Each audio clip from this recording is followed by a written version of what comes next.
It's a great pleasure to start our Researchers Excellence Network session. And I'm so happy that we have some participants in the room. Welcome our guests from University of Latvia, Ilze Auliciema and Zorina Bayarska from the Life Sciences Center of Vilnius University, Lithuania.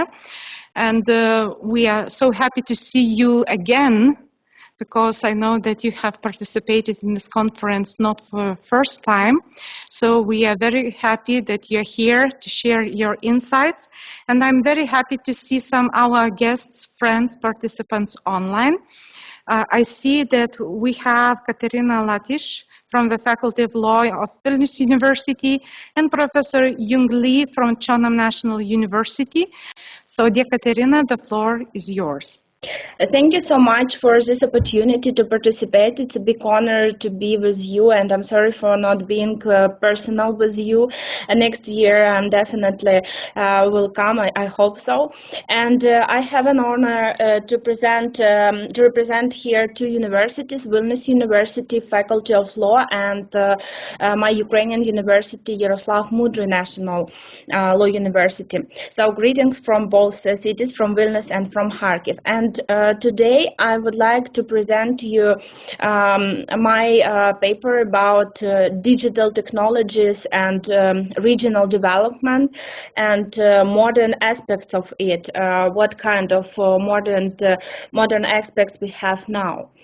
And as far as I'm a lawyer, of course, I will present both general aspect and legal as well. And at first, I will present Ukrainian case, what kind of experience we have as far as our different international partners share here with us their international experience. I would like to share both like Ukrainian and then Ukrainians in Lithuania. So at first I would like to mention that in Ukraine we have this digital transformation is among the priorities of the Ukrainian government. Not because it's not only because it's like a general tendency of almost all countries all over the world, but also because it's a requirement of the association agreement between Ukraine and the European Union, something like one of the requirements for Ukrainian participation, future participation in European Union. Also, it's a part of the state strategy for regional development and last but not least, part of the economic strategy and plans for the municipalities. And I would like to give you a brief overview what we have in Ukraine, and it's one of the application. It's called it's named like DIA, but this successful experience was used also by some European countries. For example, in Poland. I will tell about it briefly next. But at first, I would like to say what is this tool. This tool consists of different parts for educational system, for public service, different services. Also, here you can see some documents. You could see your panels or decisions, and it's very useful for people who are living in different regions, quite not in the cities, and they actually could be on the same page as people who are living in countries, in cities, in towns, not only in villages. So they somehow could feel themselves to belong also and to this big community, and they don't feel themselves alone. The second successful experience is the reform which started since 2020 for regional development, for digital purpose, of course. And the main idea was to create some responsible persons with digital skills, not only in, for example, in the capital in Kiev, but also in different regions. And this position called like Chief Digital Transformation Officer. And in different regions, this position is called Deputy Head of Regional State Administrations for Digital Transformation. And what kind of problems we met with regard to it? That in not in a half of regions we have people who have experience and who have actually these digital skills, which could be enough to communicate, to deal with that, to help regions develop on this matter. So it's really a big issue, and we're struggling till now. But at the same time, thanks to these technologies, when the full-scale war started, our people didn't lose the link with other societies, and it also helped somehow to evacuate these people and to know information, what's happening, and so on. So here I put the example of this application DIA, which now we had also in Poland. It's called Mobile Obyvatel, but it's on the platform of DIA. And actually here also like Ukrainians could see their information, their passports, their pesos, like Ashmes Kodas, and like prototype. They could pay for some services, for some public services. So it's very useful. And this example also shown that despite of the region, even despite of the country, digital technology means and could conduct very well. And we could consider it, I hope, like a successful example for digitalization, such kind of things.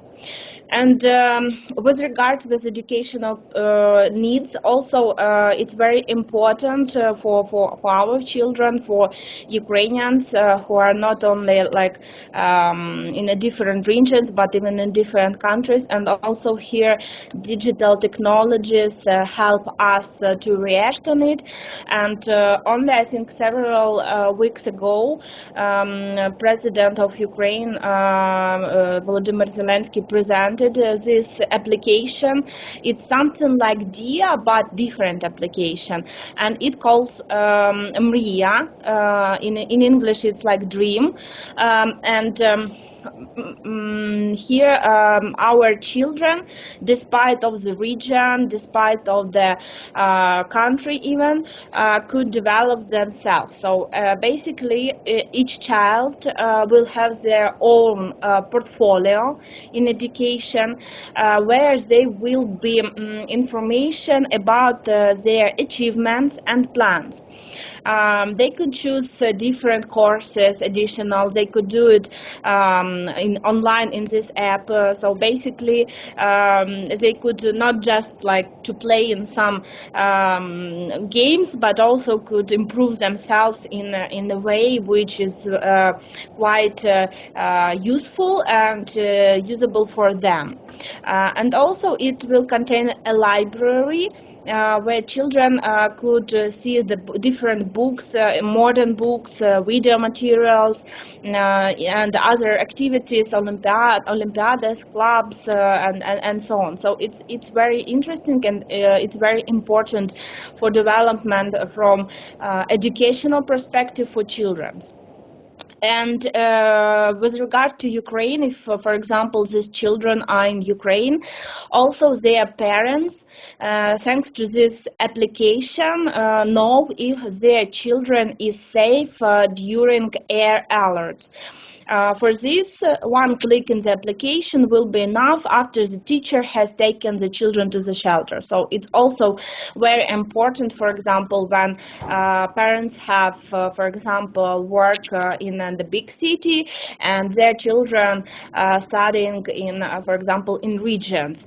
I know that the same situation is here in Lithuania, and I think it's also very important to have this digital tool to see the achievements of the children, even when you're just traveling from this region to big city, and to feel yourself closer to your child, even in distance and even in this digital way. And of course, legal aspect, as I promised, with regard to regions and digital technologies. And I'm sorry for that, but of course, again, I have example which deals with war, and here you can see the video from one of the regions in Kiev district. It's in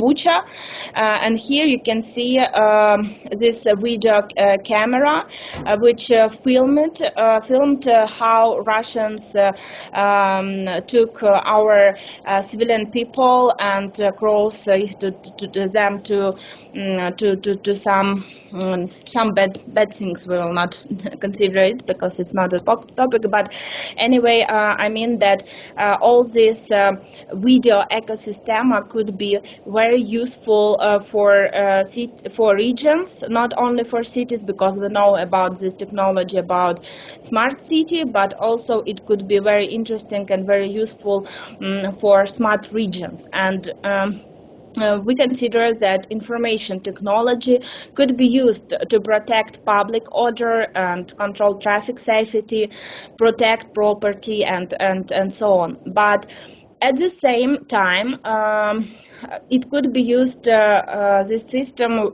facial recognition.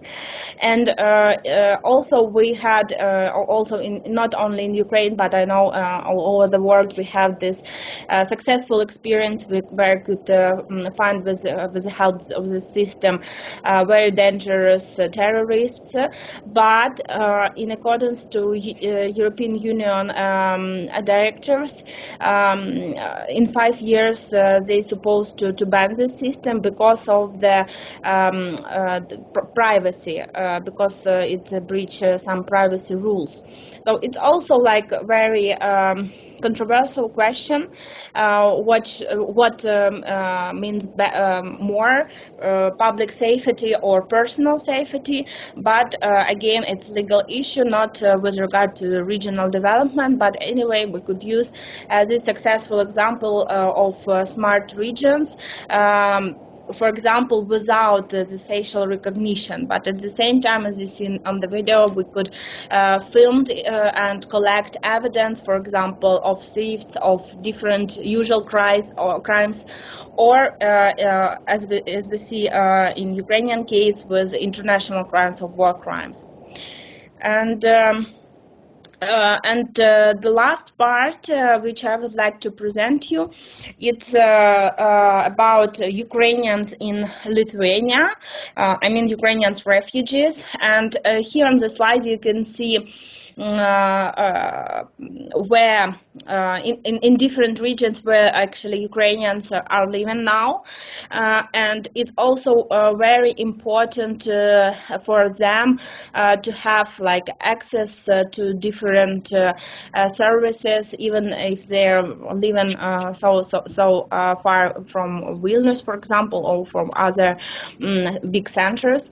And we conducted this survey survey about needs of Ukrainian refugees, but I would like to share like two small things with regard to it, about again about the digital technology, how it could be used in even in this case, and to make living in these regions more advantageable, more interesting for people.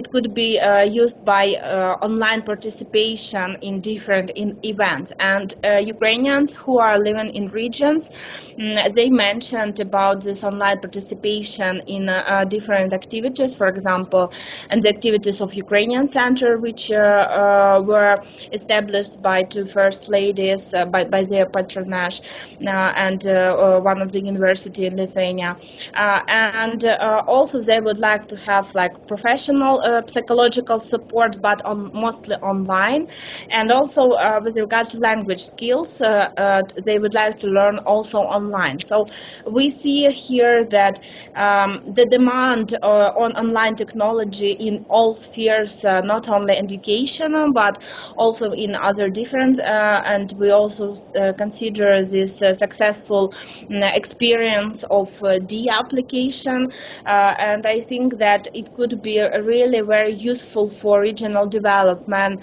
Of course, there are lots of like big challenges, but anyway, we have also access, internet access. For example, in Ukraine, in some regions, especially where very high level military actions, very active military actions, even there we have like internet connection with the help of Starlink. So I think in the nearest future it will not be a problem to be connected to the internet and to use all these digital technologies. And of course, to motivate people, especially people who are pensioners or older people, and to be more digitalized, I think it should be like digital ambassadors, or people who will promote all the digital transformations in each region, or almost in each regions, and they could also to involve some, for example, local bloggers, journalists, or NGOs, or even local businessmen. Also, we saw in Lithuania a very successful experience of electronic voting, and I think it also could be very useful in case of Ukraine and other countries. Actually, in a short time, I try to present some of my thoughts. So if in case if you have any questions, I will during discussion time to answer on it. Thank you so much for your attention. Very interesting presentation. Can I ask you one question before we are moving to another presenter, if it's possible to ask from the point of colleagues? We know that some technologies are coming due to the need because of some crisis. For example, during pandemic period in Lithuania, we had created a lot of new apps which helped governmental organizations and public administrations to manage with the crisis. You showed many tools you have created during the war period just because of the need. What are your implications or insights about the future of those technologies which were introduced during the crisis period? Do you think they will remain later on, will be developed to different kind of tools, or some of them might be not necessary after the war, or some of other crises might be over? Thank you so much for your question. Very interesting question, and I think that some of course, if we are talking about digital tools, it's obvious that they are like developed every day, and they are not just like they change very much. That's why, of course, I suppose that all these applications even they will be updated it. They will add probably new sections or new tools. But for example, we have because of the war, we have a lot of chat bots which were created, for example, to collect information about collaborants, about Russians, war criminals, about different other information. And of course, I think when the war finished and we win, I do hope of that. And I think this chat bots will survive, but not as collection information for this purpose, but for collection, for example, other crimes like general crimes collection information, for example, with regard to drugs.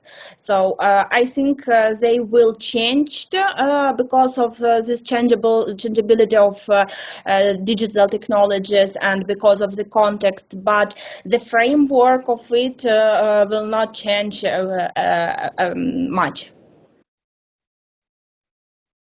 Thank you so much, Katerina, for your presentation. I encourage colleagues to ask some questions maybe later in the discussion session. So thank you so much and we are willing that one day we could meet again with you personally in Šiauliai Academy discussing some tools which will be used for the peace period, not the war period. So all the best for Ukraine and for you colleagues while researching those important subjects.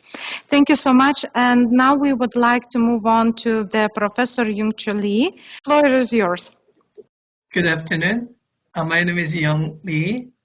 I'm very glad to participate in this conference and then thank Vita for inviting me to present a case. Listening to other presentations, I'm afraid that my presentation is too far away in the air, balloon, too far from Europe, too far from the cases you presented, because my case is about the Korea, balanced regional development. Korea is a small country in area, but we have 42 million people, so it's very densely populated country. So my case may not be the case that you want to have some implications, but as a contrast, I hope it will give you some implications. Next, please. Next.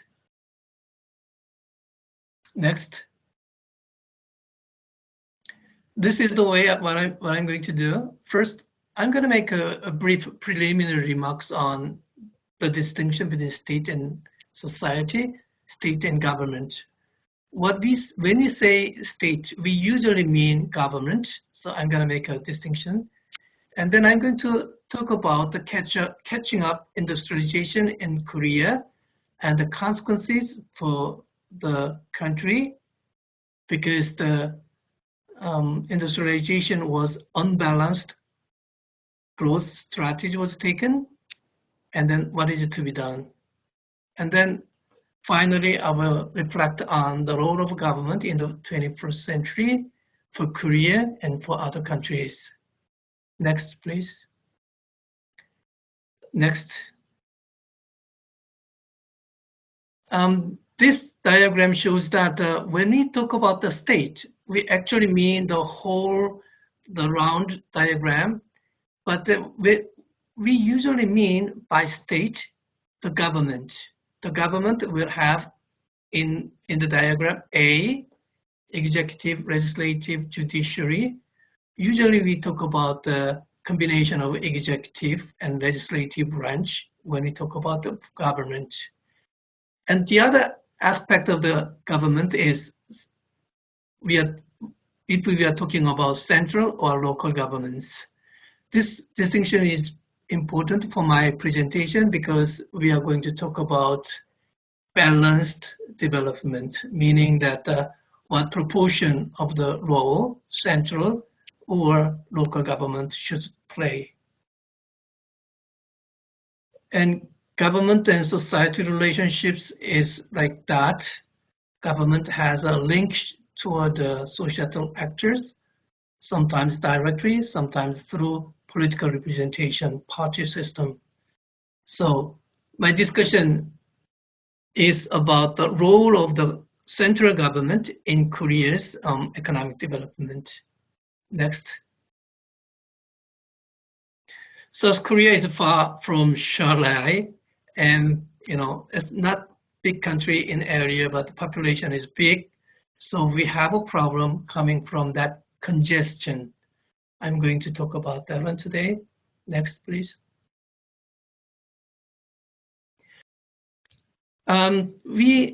In Korea, I can say there are 3 phases of industrialization, which each phase has a different implication for the balanced regional development. First stage was early 1960s. There was a take-up stage of economy. At the time, labor-intensive industries were taken as the strategy, and it was export-led industrialization. And at the time, there were 2 centers of concentration, Seoul and Busan. And then next stage, we have a big push for heavy chemical industrialization.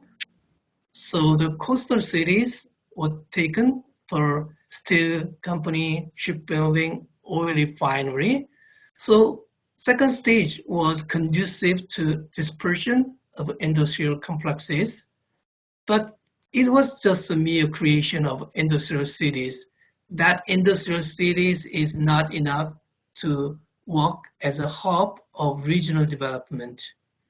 And then we have the restoration of democracy. Next.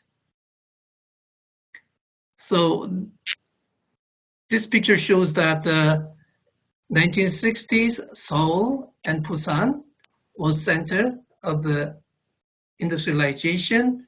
After that, in the 70s, 80s, heavy chemical industry locations were like 4 stars, coastal area. So it helped to develop the country more balanced than in the 1960s. Next. From 1990s, 2000, and then to now, the Korea entered knowledge-based economy, and that knowledge-based economy requires concentration of resources and talents. So knowledge-based economy centered in the capital region. For example, Samsung Electronics and SK Hynix, global leaders in semiconductor chip production, are in capital region.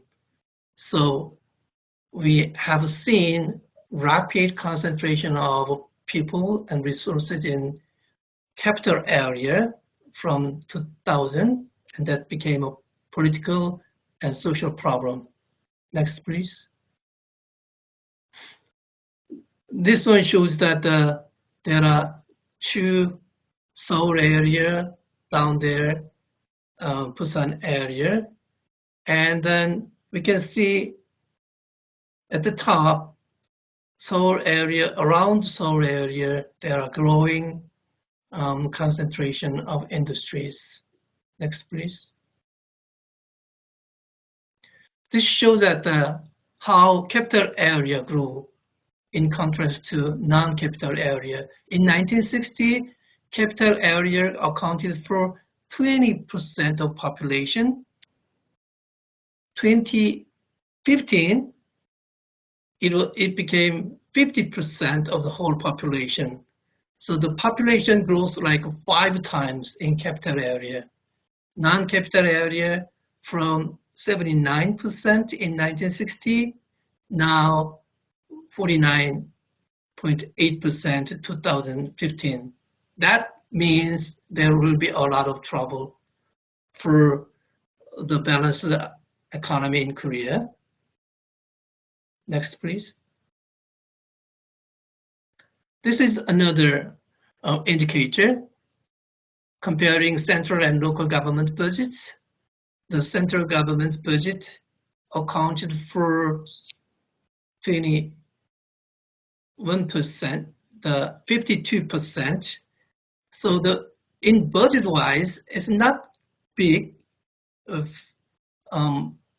but concentration of economic resources in capital areas are, too much for Korea in terms of international comparison. Next, please. This shows that how traffic congestion costs rose in capital area. The first blue line is for Seoul. So we can see that after 2000, there has been a real big concentration of population in Seoul area. Next, please. So it has the unbalanced growth strategy paid off in some senses that there are achievements like a per capita income increased rapidly, and then we can develop strengths of manufacturing sector. That strength maintained, and soft power coming from the agglomeration of people in finance worked fine. But the other side will be that the high price of housing in capital area is too much, and the total fertility rate, the global lowest in Korea. Divorce rate is top level, and suicide rate is also at the top category. All those quality of life indicators shows that there are great stresses in congested urban life.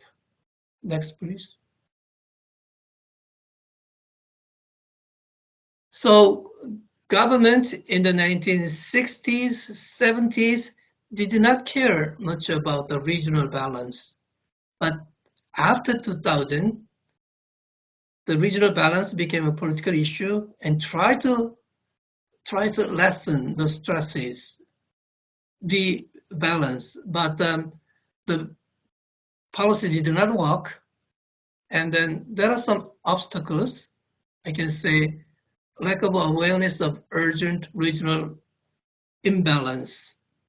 So regional balance should be restored. But then there is predominance of capital region, politics, economy, society, social and cultural life. So we cannot solve the problem, even though there were some initiatives to rebalance the economic development. And the third one, that's for the political scientists and policy, public administrators. There is a lack of viable alternatives. Alternatives should be politically feasible, and the alternative should promise immediate outcome. Otherwise, there is a less probability of being adopted. So to solve the problem, I can make recommendation like that. Next, please. So what we need is that decongestion of capital region, and then that is related to innovative regional development. If the region does not have innovative potentials, innovative potentials of the region are not exploited, there is no chance for the non-capital area developing. So my idea to solve the problems are considered in three. First, regrouping of the country into 5 mega regions.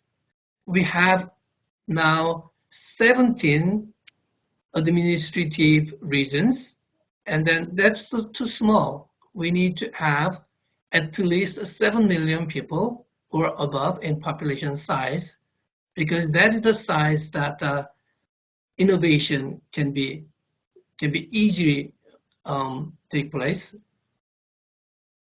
Second, making each region a relatively sustainable center of development. Otherwise, all the able, talented students will go to the capital region, and then things will be aggravating for a coming future. Third, to do that, first and second items, we need political reforms. Political reforms to represent the voices of regional governments by instituting from unitary state structure to at least semi-federal structure. And we need a proportional representation. We have it, but it doesn't account more than 20% of the political representation. So we need to enhance that ratio so that other regions' voices can be heard at the national level. Next, please. So this is the idea that the 15, I excluded the small ones, 15 administrative divisions need to be integrated into 5, so each can have innovative potential within the region. Next. These days, in the last 20 years, we have seen integration of administrative division. So to make each division have its autonomy in decision making and then innovation potential, like in France. 2016, France redrew the region's boundary from 22 to 13. So a larger administrative unit can have a better potential for innovation. Next, please. And if you look at the R&D expenditure regarding to the role of the government's role is much less than before. In the last 25, 30 years, private sector R&D expenditure is much higher than public expenditure, meaning that government role is not anymore implementer planner. They must be a catalyst of the development, providing innovation framework rather than government try to control whole process of industrialization. Next, please. So rethinking the role of the government in Korea, we need to recognize that knowledge-based economy on the world scale is important, and the government role should be seen not as more as a planner and implementer, should be a framework shaper for regional innovation. And then innovation in a regional government is a key to sustainable growth in Korea, because there are too much congestion in urban life. So life in the capital area region are so stressful. We need to decongestion. Next. So the role of government should shift from planner and implementer to promoter and catalyst in the period innovation, where knowledge-based service economy is more value added than others. And then indicator of the development should not be anymore standard of living only, it should be quality of living. And such a shift should be made, and it will be possible with a balanced regional growth strategy. Thank you. Thank you so much, Professor. I guess that whole countries, despite of the geographical location, we are dealing with the same issue: how to balance our regional development and how to reduce how to say, disparities between capital region and the whole of the rest of the country. So thank you so much, Professor, for your insights of this presentation. Zorina Bojarska and Osvaldas Rukšėnas from Life Sciences Center of Vilnius University. Labą dieną, mėly kolegos. Good day, dear colleagues. We are pleased to present the concept of the smart aging system and its steps. This system has important potential for Ukraine and Lithuania, two countries with similar population aging trends and considerable human capital. My way began in Ukraine at the Institute of Gerontology in Kiev, where we collaborated with Professor Polyakov and Dr. Tamarevska during the COVID-19 pandemic. Together we worked on creating the health passport, a goal to relieve the strain on Ukrainians' healthcare system. Continuing our work in Lithuania with Professor Osvaldas Rukšėnas in Vilnius University, we see new possibilities in active aging and life quality improvement through monitoring and the health passport. We believe implementation of a smart aging system holds a great potential for improving the quality of life for seniors and developing our human capital, strengthening regional communities, and paving the way for the future in healthcare and aging. Why should we talk about population aging when we discuss human capital development? The answer becomes clear when we look at the changes happening in many countries. More and more older people are living longer, and this creates challenges and opportunities that affect our society. These changes intersect with the idea of human capital, which means all the knowledge, skills, education, experience, and potential that people have. This resource becomes extra important in the context of an aging population. Population aging bring about the following changes. Demographic changes, economic impact, human capital development, regional development, and socially responsible governance. We have some key demographic trends in aging countries. The total population tends to decrease. Aging population, the proportion of elderly people increasing, indicating a higher number of individuals aged 65 and older in the country. The low birth rate is declining, and migration, these younger individuals are emigration abroad for work and education, which can lead to a decrease in the population in certain regions. And you can see a population pyramid which graphically illustrated the distribution of different age groups for each gender in region. The older age group is depicted at the top, while the younger age group is at the bottom. Males are in the left and the females are on the right. And you can see that population pyramid for the European Union show that the number of older people will increase until year 2100, while the population of working age individuals aged 15 to 64 years will significantly decrease. When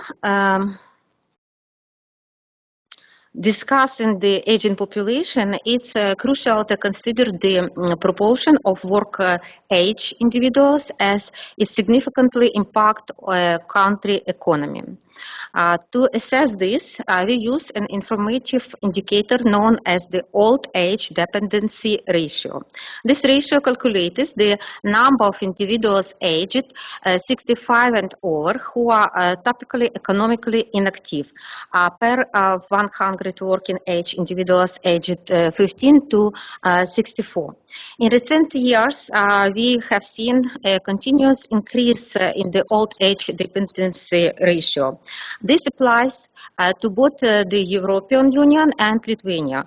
In 2015, there was 28 elderly individuals to support for every 100 working age person. By 2022, this figure had risen to 31 individuals.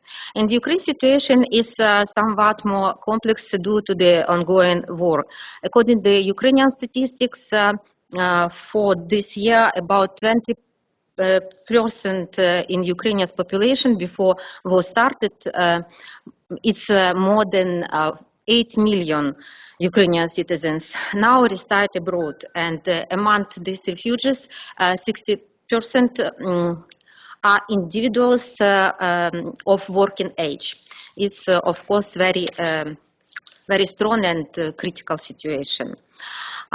After exploring the general trends in population aging and the old age dependency ratio worldwide, let's focus on the specific situation in Lithuania. Lithuania, like many countries, is grappling with challenges tied to an aging population and demographic shifts. A key aspect to examine is the average age, population, and demographic shifts. A key aspect to examine is the average age of the working population in various regions of Lithuania. The overall trend reveals that the average age of the working population in Lithuania is gradually increasing, reaching 44.2 years last year. And for example, you can see that some regions have average age 48 years. It's Tauric country, and for example, Vilnius, Kaunas, and Panevėžys have 43 and point years. It's like average age of the working population. In conclusion, the regional difference in the average age of the working population highlight of the need for targeted strategy and policies to address the challenges posed by population aging in different areas of Lithuania. The main goal for regional development in context human potential is the preserve the health and productivity of the aging population while promoting necessary skills for society and the economy. The smart aging system aligns with these directions. It's a system that contributes to the physical and mental health of senior citizens and ensures their activity and participation in society. The system includes prevention of age-related disease, second, health and performance support, development of new practical skills, and promotion active living. We proposed implementing the first aspect of the smart aging system, prevention of age-related disease, through the following steps. Stage number 1, questionnaire and health monitoring. Health questionnaire is conduct a regular survey to assess citizens' physical and mental health as they reach a certain age.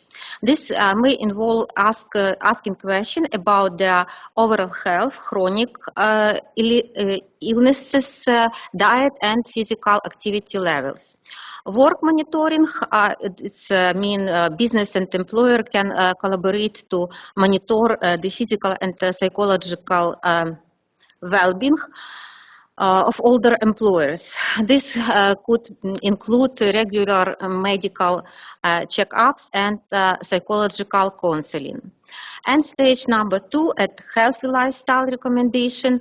It's a healthy lifestyle recommendation may include fitness program, nutrition, and giving up bad habits. Why this important? Because, for example, you can see that sometimes the people can may wait times more than 15 days to see a specialist physical, and we want to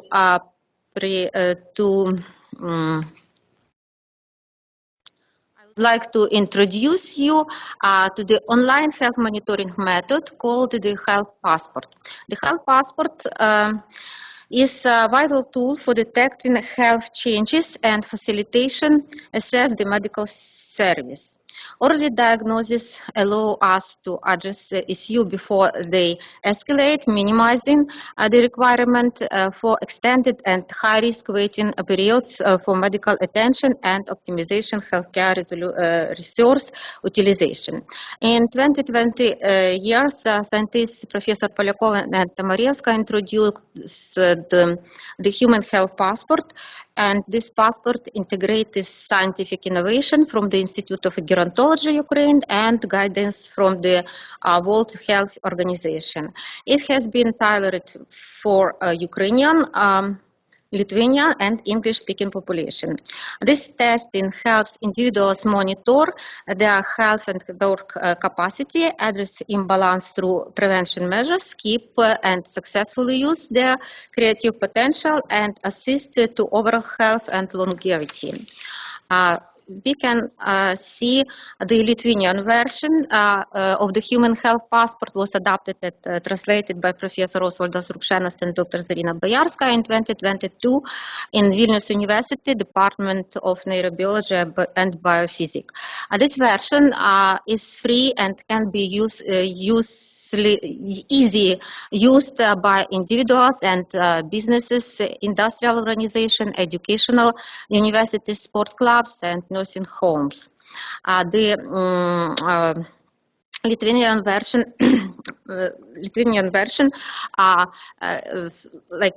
give answer for same main question like stage number 1 and stage number 2. The Health Passport consists of 70 questions, with 21 of them being essential for assessing overall health using a criteria scale. These fundamental questions about anthropometric and physiological indicators.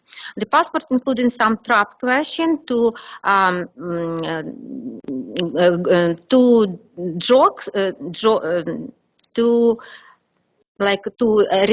relate response accuracy.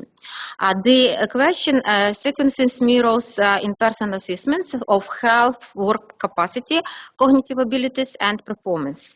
Additionally, the passport addresses aspects like education, language skills, digital proficiency, cognitive function, and factors related to COVID.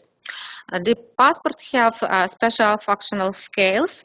This scales is a part of Human Health Passport online monitoring survey helping assesses when individual might require health care or social support based on the responses. This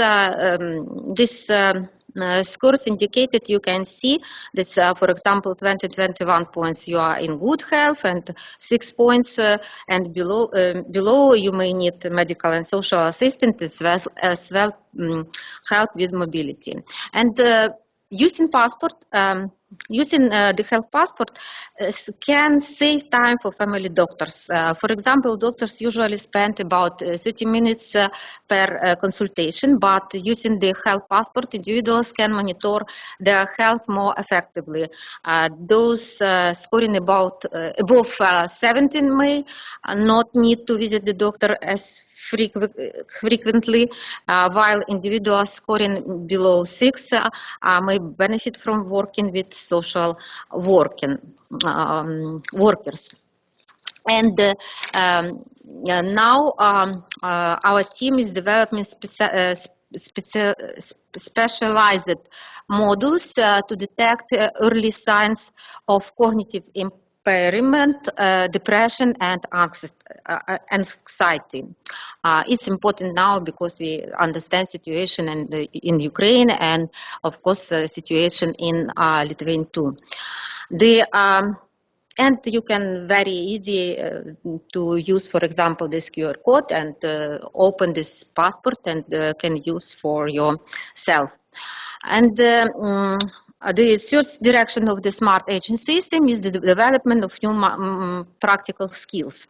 And from this, I want to show you this research, because this research shows that the overall level of health knowledge and understanding in Lithuania is lower than in 8 European countries, with 72% of the population having missing or problematic level of health knowledge. Its indicator is very important, and from this, development and new practical skills is very important too. And the world's most famous educational model for the elderly in the University of Third Age. It can be model like French, British, or Chinese, and this,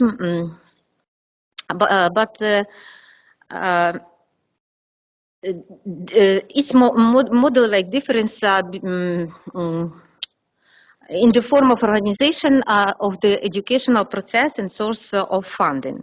And we have in Lithuania, we have National Association of the Third Age University. You can like check this website.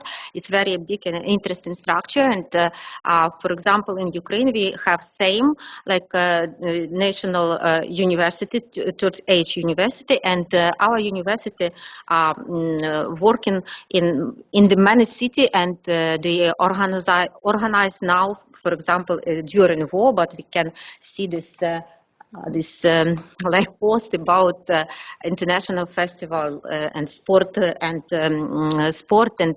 Arctic exhibition.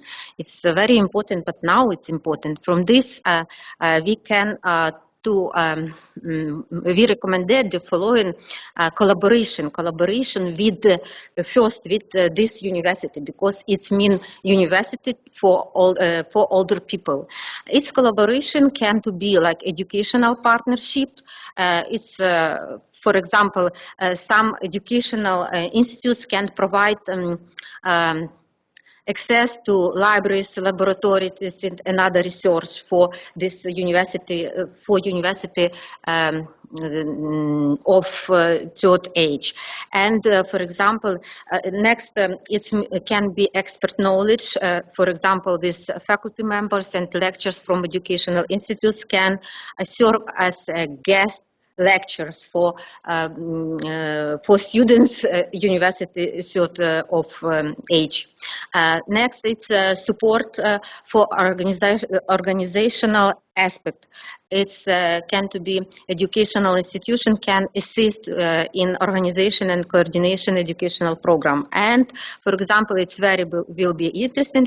I'm thinking researchful financing. For example, for through joint project. For these people. Additional collaboration can be, for example, like this, you can see it's local communities and organization for seniors, healthcare institution, government agency, and public initiatives, business environment, and companies. And of course, we have our commitment to improving and the lives of seniors goes beyond education and health. We believe is promotion a vibrant and active lifestyle for our elderly community. And from this we can recommend and to keep sports and recreation, participation in culture, volunteerism, social activities, and quality of life. For this aspect, I want to say that, for example, volunteerism is very, very very important for older people because it means seniors actively contribution to the community through volunteering, making a positive impact and finding a sense of purpose, because the elder people must understand that they need. Not need yourself, but society need these people. From this conclusion, population aging is a complex challenge, but it can also be an opportunity for regional development. If the right measures and strategy are implemented. The development of human capital and support for active aging are key components of successful addressing this issue. Addressing this challenge needs not only government action, but also active collaboration among different structures and sectors of society. Effective cooperation among government, civil organization, business, academic institution, healthcare facilities, and senior citizens themselves within the community is needed. And a comprehensive approach and collective efforts can ensure a smart aging that benefits both senior citizens and regional development. It is crucial to develop and implement policies that support this collaboration and assist a more inclusive society for all citizens, regardless of their age. Thank you so much for attention. Thank you so much, Professor Zarina. It's really, really interesting research what you did. And I see wonderful results as outcomes of your research coming to the apps, which can be, or software which can be used even for development of society's health as well as welfare. So congratulations to your working group, to your team. And I will have some questions maybe in the discussion line because we have to follow our timelines. But thank you again once more for your very interesting presentation on what you do. Now I would like to invite our colleague who is participating here, and I know he is very rushing because we have Professor Uroš Pinterić from Pomorje Science and Innovation Center. We would like to congratulate Uroš because yesterday he became a father. And I know that it's a really hard period for scientists, but Uroš, the floor is yours. Maybe you will share some ideas, and congratulations once again. Thank you also for the congratulations. How the global decisions are influencing the local situations, and at the same time, obviously, how the local communities or regional communities could enable themselves in order to overcome the global problems.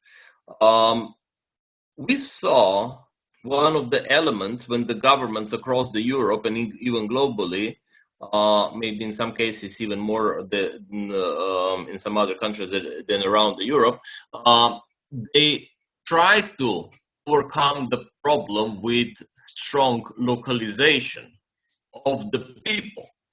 And if the governments or the state institutional structures have the potential to localize the people into very small communities, part of the solution to any problem becomes actually the local community.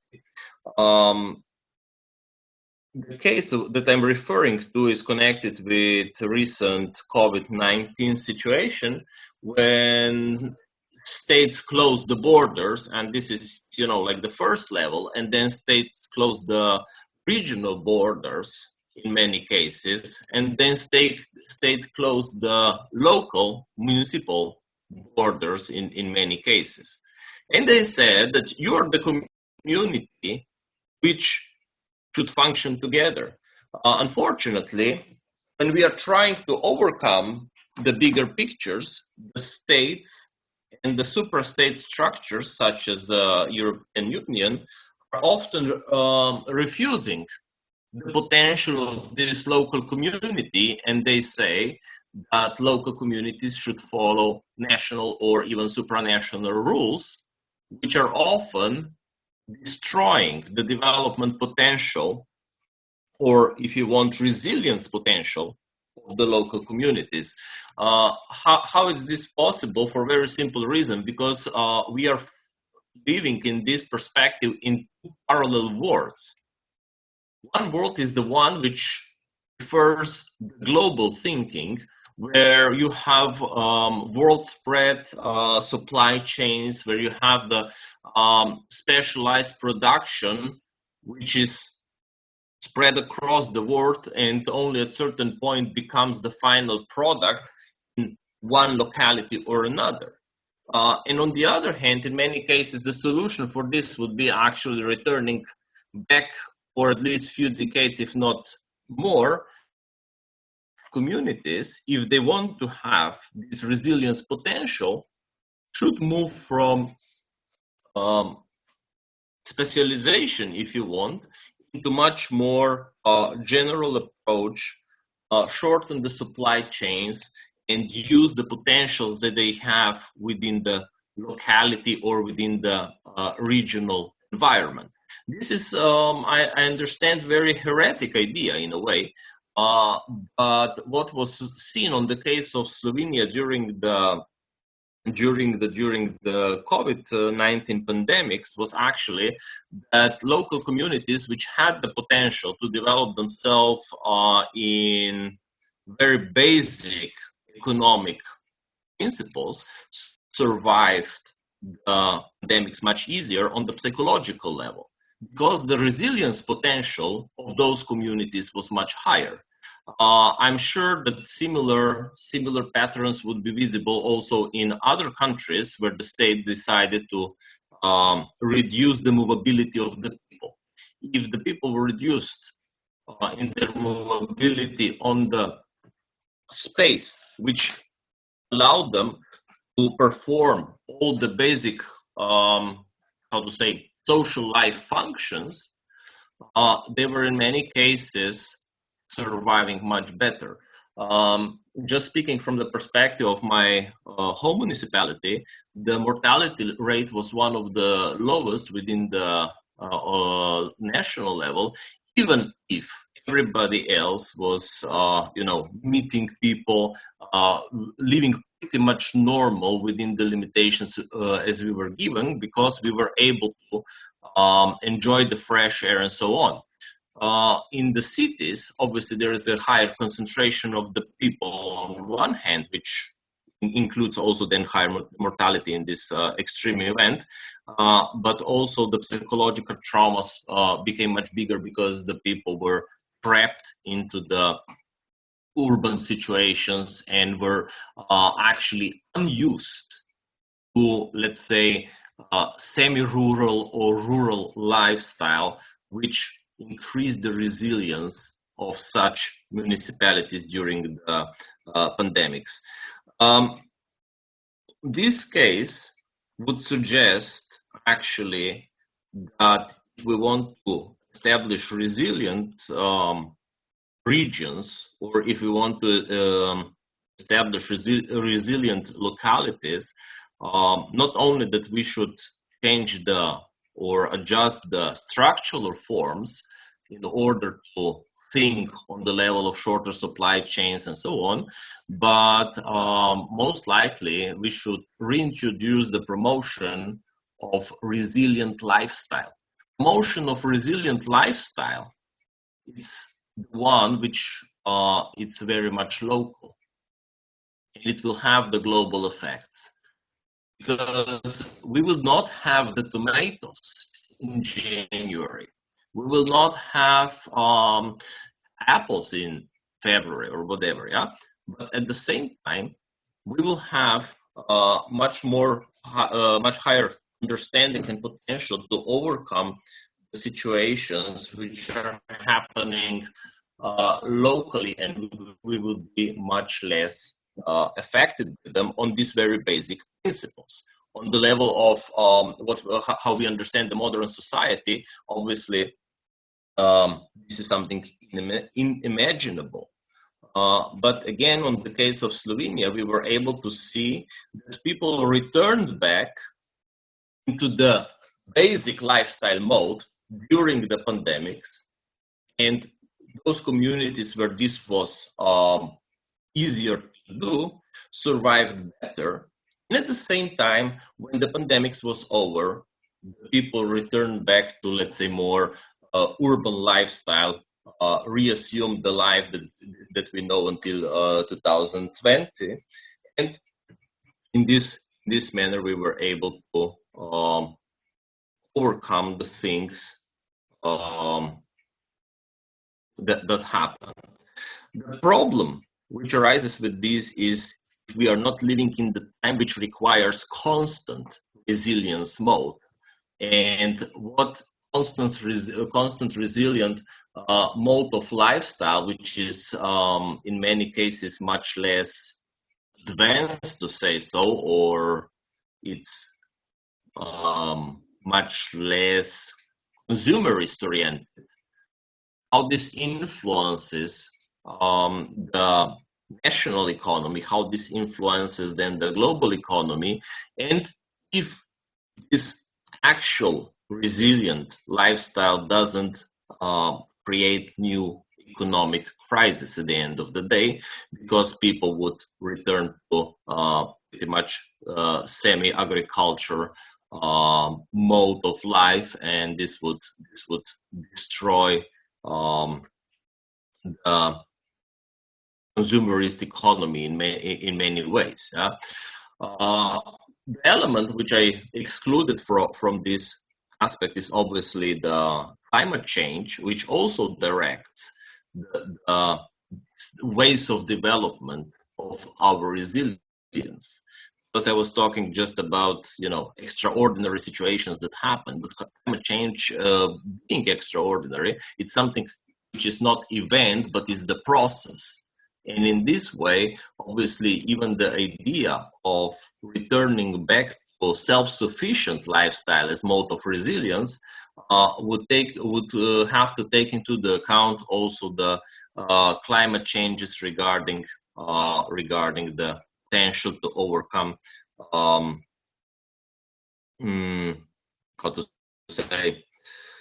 issues. Now, I concentrated mainly on the resilience logic in a way of survivalism in a way, but at the same time, the question is what we need to be really resilient. Which changes are important? Before we heard the paper regarding the aging, and there is also the question how to be resilient on the issues which are connected with the aging population. We can accept this as a fact which exists, or we can say that this is the issue to which we need to find the mode of resilience. So to this, it's hard to say what to include and what to exclude, but I would say that these local actions with the global consequences, and the localized approach towards the issues can be only applied for the elements which are connected mainly with the economy, which are connected with the external situations, but with the natural processes, obviously, there is different set of elements. And obviously there are countries which are trying to address the problems of aging in various ways, either by including the older population into the active life, as we were told before, or in some other cases, obviously, create some kind of senior havens. For instance, such cases of villages for seniors exist, for instance, that I'm aware of cases in Spain or in Hungary. And they say you were doing so well for so long. Now you can have a special privileges in a way and live kind of safe senior age. And from this perspective, there is a question: if any of think is the solution, and how this is the question of resilience, because probably aging problem in the perspective of resilience of the society, it's connected how to balance the population which is already, let's say, aged with the population which is missing, and this is obviously the younger generation. So maybe, you know, the issue is not just only how to deal with old age people or with the seniors, but how to, from the perspective of resilience, balance this difference, which the colleague showed before very nicely, grew what it was the data from 28 in case of Lithuania in a few years to 31 pensioners per 100 working people. Yeah, so this is like one element to overcome it. Okay, there is in many cases, I would say, necessary to search, if we talk about regional, local resilience, local and regional solutions. And in this case, on the institutional level, states should, in many cases, give, let's say, more free hands or deregulate potential for seeking the solutions. Because in many cases, resilience requires innovative solutions or requires innovative approaches. And in over-codified or over-legalized societies, such as European one, regardless which country we are talking about, the innovative solutions in many cases don't have the opportunity to function because they're legally limited or legally limited from being functional.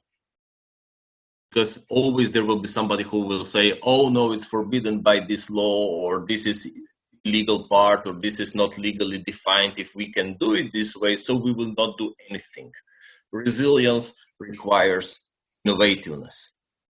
And for the innovativeness, there needs to be free space how to deal with it. Because, for instance, right now on the level of energy, in case of Slovenia, we are searching for how to reduce energetic dependency on classical sources, and everybody is supporting solar energy. But when you have to deal with additional paperwork in order to create these small independent solar power plants on your own house, well, you get discouraged. And you say, why state should provide the electricity and it's not our problem anymore? Because I have the expense, I have the additional paperwork, and when it comes to the problem, I don't want to deal with it. And this is, for instance, one of the cases why the in the country with lots of sun, the amount of solar or this house solar power plants is relatively limited, because the system provides the limitations on what and how, and people will lose the interest. The additional such situation is, for instance, European funding for the energetic efficiency of the buildings, and they are subsidizing part of this renovation. And when you put the papers together, you figure out that the amount of subsidy is approximately the same, the cost of the paperwork that you have. So you are not getting subsidized, for instance, change or improvement of the insulation of the facade or something like this.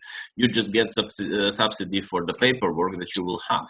because if you do it privately without European subsidy, you will have less paperwork and you will have less expenses on this level, and you figure out that you didn't get actually anything out of it, so you can do it on your own. Okay, this is just a few cases where or how the states and supranational structures could find a way to reduce the bureaucratic burden and thus increase the resilience potential by giving the society or local communities more free hands in order to find the ways what is actually necessary and how it would best function within certain community. This point, I would kind of stop. I would at the same time apologize again because I'm like in the middle of some other transitions. Maybe I would suggest if there are some questions, I will still stay online, but I will be a bit running around. Thank you very much for the attention and thank you very much for the invitation. Hopefully to see you next time in person in Šiauliai again. Thank you so much, Professor Uroš. We will definitely wait you and your family in Šiauliai because we have a long-lasting partnership with you and Slovenian colleagues. So we would be very happy to host you in Šiauliai next year. Now I would like to thank again for our presenter and to move on to the last presenter of this session in this part of it. We have Professor from University of Latvia, our last but not the least presenter, Ilze Auliciema. Thank you, Vita, for good words and calling me professor, because probably I will be sometime, but at the moment I'm PhD student of the University of Latvia, and I'm coming here with a story about participation matters. From one hand, the question of my article, of my research is participation.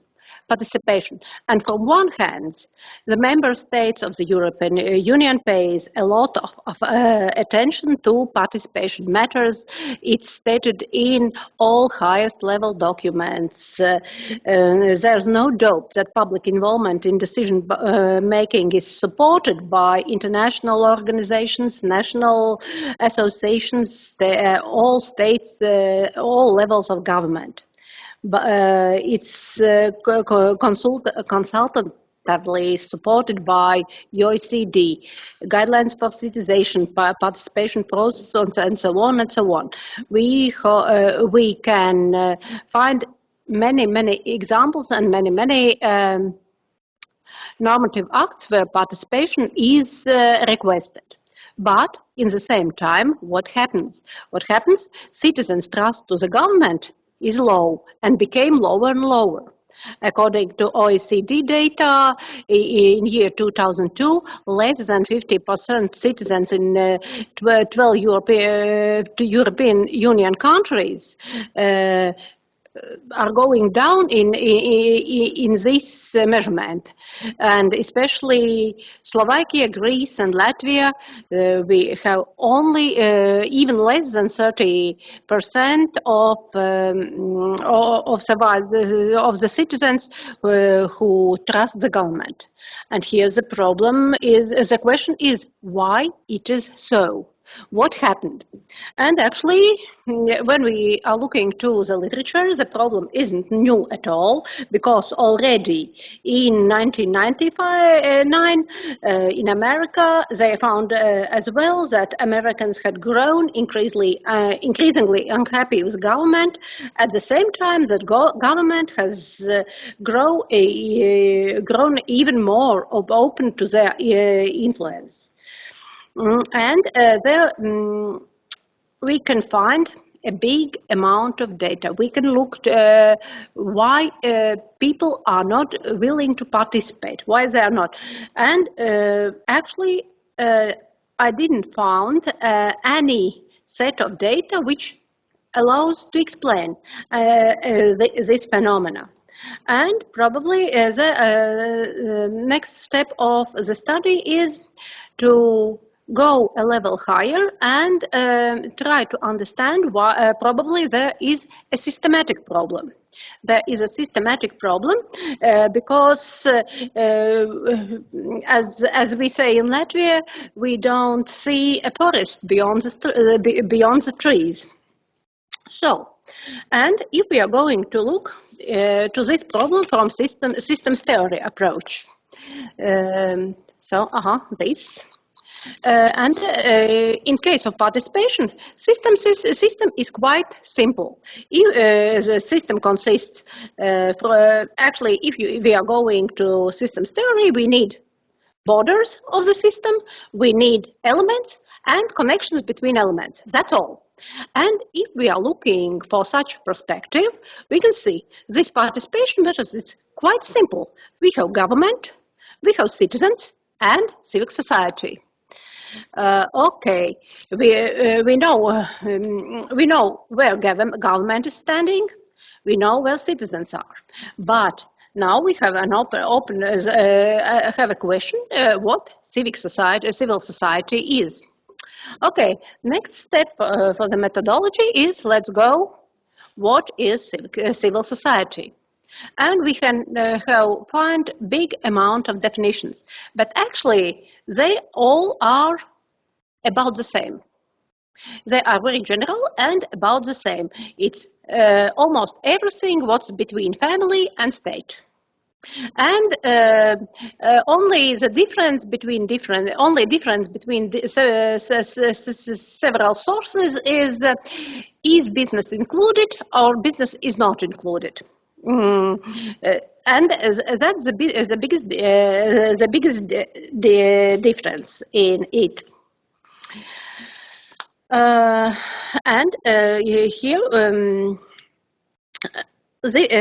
it means the problem is civic society. The process of political participation, state interacts with two types of partners. We have two types. And we have to look from the perspective of legal capacity. It means citizens have legal capacity since they are born or achieved a certain age. But legal persons are created just with the moment when they are registered in certain order. And then what the next step of study is to look these attitudes between group relations in civil society. Two variations, actually three variations is chosen. One is informal group, which is very close to citizen. It means and look from three perspectives: relationship with the group, responsibility in front of group and in front of state, funding, and relationship with the state. 4 parameters. And when we are looking, in a case of informal group, situation is very close to natural persons. Informal groups are members are going as taking personal responsibility. And have moral responsibility in front of other members. There's no bank accounts. Everything happens on own founding. And relationship with the state is citizenship. But when we came further, we see that formal groups, it means associations, any other structures which are registered somewhere. They can represent themselves and they can represent just group. There is difference because when we are looking, probably when different discussions regarding different policies on the portals, we see that mostly opinions are expressed on behalf of associations, behalf on groups, and they are really various interests. And if we go deeper in it, in those formal groups, representation can be, from one hand, it can be just directly, like a chairperson is representing association, and then it's his or her representative responsibility directly. But sometimes those groups have employees, and it change the viewpoint, because this person is not responsible in front of state. It's not relationship of the citizenship, but it is just employer and employee, and only more interests of the group is represented, not interests of society. It can't be considered as viewpoint of citizens, because probably there's nothing to do with citizenship at all. And in a case of formal groups, we have two separate cases. One is formal group, like associations with chairperson and so on. But another is formal group, which is the formation of the capital, like different funds. And there we have just this relationship of employment. And it means there's nothing to do with the citizenship. And so our system here, connections here can be really various, and that's why that's a topic of separate work. But when we see that just informal group, here we have just informal group with the values, with their moral responsibilities, but these groups are going out of the state, and they can be used as agents of some innovation transfer in good and not so good sense. Idea transfer, and it means there's nothing to do with the citizens. And if this civil society with their groups are very active, then citizens stays unheard, because they usually are not able to participate, because especially in routine work when you are developing policy documents, because no one is able to read some 20 pages, no competence to say what's wrong and what's good, and so.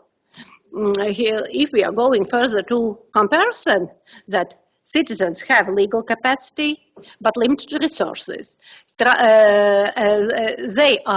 the indicator what's measured. That's going down, but positive things, they can participate in groups if they are motivated, but how to do it? And they engage just in individual cases. And they mainly are going to represent their own interests, and only citizens can, improvement of this situation is just in hands of the citizens. As in Russian we said that sentence about people who are thinking. So, but what's important, citizens are the basis of state's existence. If we don't have citizens, we don't have state. So it means civic society in this point have some dark sides. We are looking very positively to it, but in some cases, in some situations, it has the dark side. Then, of course, here is a slide about formal groups that can go much more in details. They have researches, they can join funds, and so on. and informal groups as more idealistic approach, following values, following ideas, and so on.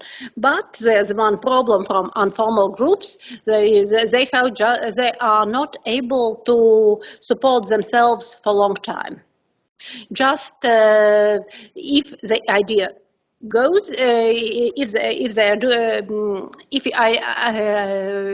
idea lose actuality, of course those groups are not acting anymore, and it means here the question stands: how to improve trust to the government on behalf of citizens.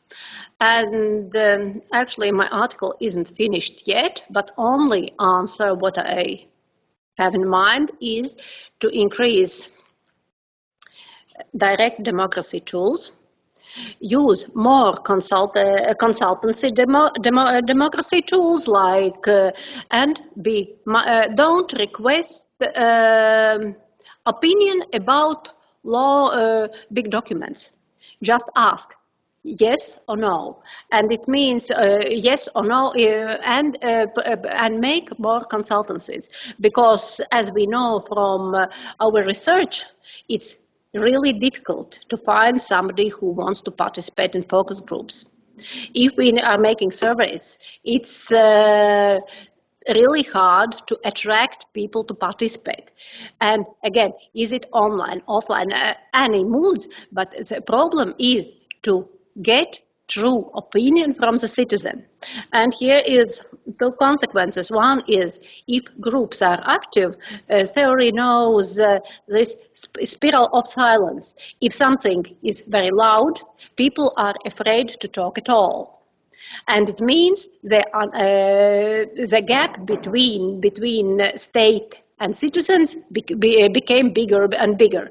And of course, we can say, so what? But associations, unfortunately, can't form a state. That's privilege of citizens. That's my story for today. Thank you all for this nice session. We still have just few minutes to finalize our insights.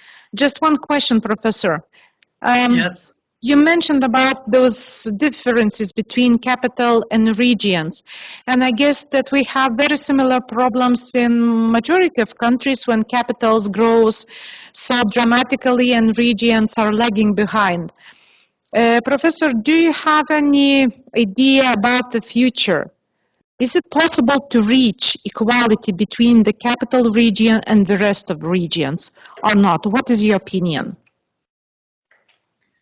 Yes, that's a good question. And then one of my points in presentation was that in the case of Korea, in the 1960s and 70s, the regional development was not a priority issue for the government. Still, it worked because the heavy chemical industrialization, naturally distributed industrial complexes. But now we are entering knowledge-based economy, and that requires two things: more concentration of resources in a knowledge economy, and the other thing is that in the era of globalization, competitiveness depends on agglomeration of resources. So those are two factors not contributing to the equitable regional development. But in the case of Korea, the disparity, the gap between non-capital region and capital regions are so great, it's so distrustful. So we need to do something. And then in the 2004 presidential campaign, the candidate promised that I will rebalance it. So for the 10 years, it worked. But the vested interest in the capital region is obstructing rebalancing. So there are two things, I guess, to solve the problem. There must be political reforms, as it was done in 2004 to 5 years. And the other one is that the peoples, we cannot live like this any longer. 2 hours, 3 hours commuting, walk to home, that's ridiculous, right? So there is an issue of quality of life. I like to have the balance between work and life. I think that is a key issue for the Korea, for the reform, for the coming 10 years. But then Lithuania, a different country, not densely populated, so you may have a different kind of problem. Thank you so much, Professor. So I guess digitalization might become a part of tools which might help citizens to stay in their own regions, but to find jobs, for example, in the capital, and not to lose the time in those traveling issues, but creating productivity and creating the value of the state. Thank you so much, Professor. I have one provocative question for Ilse. A very short one. You mentioned that do not give big documents for the society to consider. Maybe it's a little bit difficult for them, but what about national strategies? Because there is a need to create national strategy, but when the strategy is created by somebody in the government or institutions, it might not reflect what people needs from the vision of the state. So what is your opinion?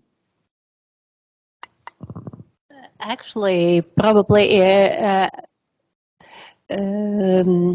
my formulation wasn't quite exact, because of course if someone wants, if someone is able, then of course documents are available. But when we are going to develop strategy, it means we have to ask multiple small questions, not saying, giving something big and say, what are you thinking about it? If we are going to either, don't ask them, what is the capital of France? Ask them, is Paris capital of France? Do you feel difference?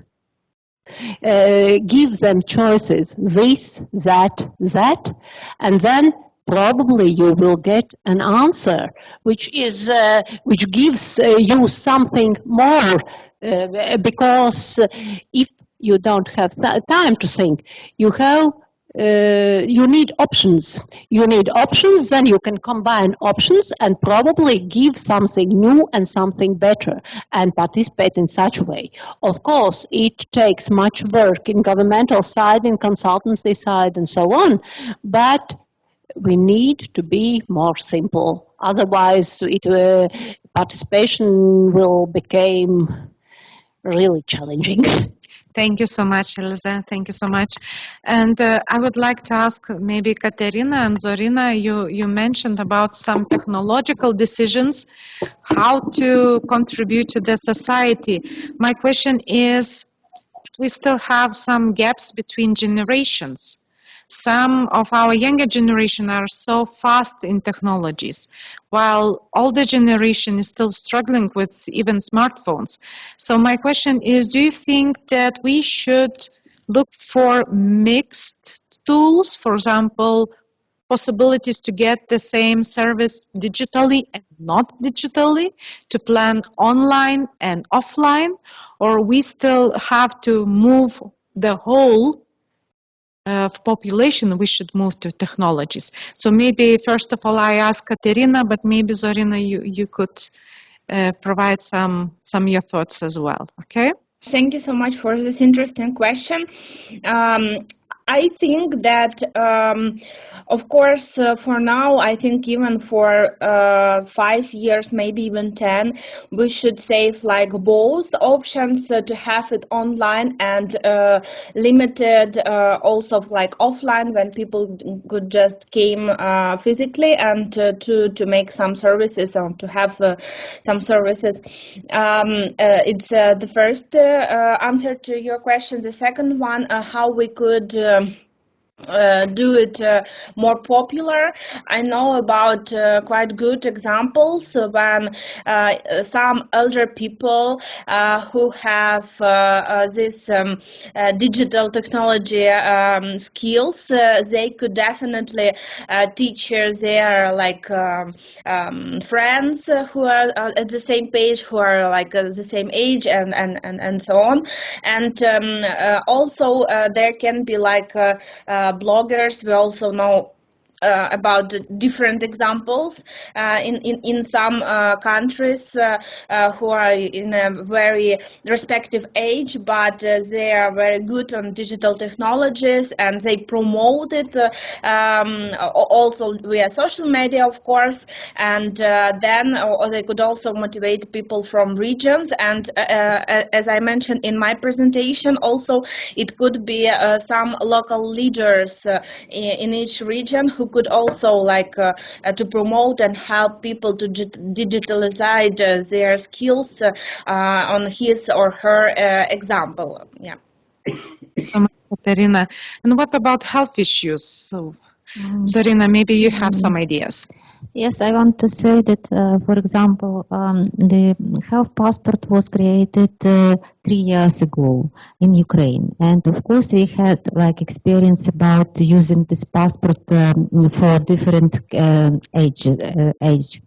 And in Ukraine we had situation when people from 20 years old to 40 years old use this passport very actively.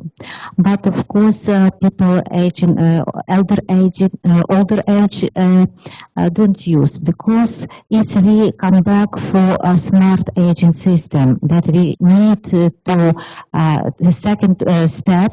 It's second step. Second way. It's to increase practical skills and digital skills for older people. Thank you so much, Zorina. And you mentioned already about the third age university, which contributes a lot. So I guess we have to increase the cooperation in educating them how to use those passports and how to use technologies to monitor the health issues. So thank you so much for sharing your ideas. Thank you all participants and presenters for this very interesting working session. For now, the English session is over. I would like to thank you and to wish you to have a good afternoon in Lithuania and to have a wonderful night for Professor from Korea. So have a good day, and we hope to see you in next RENET events. Thank you so much.